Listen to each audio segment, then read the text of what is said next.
როგორც ჩვენ რისიც გვეშინოდა ის იყო რომ საპროცესო გარიგება დასრულდა, გაფორმდა და დაამტკიცა მოსამართლემ ძირითადი სხდომა არ შედგა, მტკიცებულებები ვერ გავიგეთ, საერთოდ რატო დააკავეს ეს ხალხი კვლავ ჩვენთვის დარჩა გაუგებარი, ვერც ის გავიგეთ, ვერ მოვახერხეთ ამ მტკიცებულებების შეფასება, სხვათა შორის სულ რამდენიმე მტკიცებულების დადება მოხდა და სამივე მტკიცებულება რაღაცა 5 წუთში, 10 წუთში გაცამკვირდა და გაუფასურდა, იმიტომ რომ ყველაფერი ტყუილი აღმოჩნდა.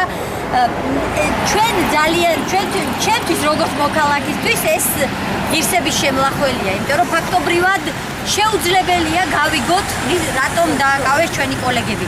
ერთი რომ ჩვენმა კოლეგებმა ციხეს თავი დააღწიეს, რა თქმა უნდა, ეს საციხარულოა და ისინი თავისუფალი არიან, მაგრამ კვლავ ჩვენთვის არის ბურუსით მოცული, რატომ მოკიდეს ხელი ესე მარტივად და ჯაშუშობაში, რატო რის საფუძველზე დაძდეთ ბრალი. ჩვენთვის არის ჯერ ისევ გაუგებარი და ვფიქრობ, რომ ეს არ უნდა გაგრძელდეს ბრძოლა ალფეისის ასე ვთქვათ გასახსნელად. გახსნა შეგვულისხმობ გამჭვირვალება რო იყოს, მეტი რომ გავიგოთ ბოლოს და ბოლოს რატომ მოხდა მათი დაკავება.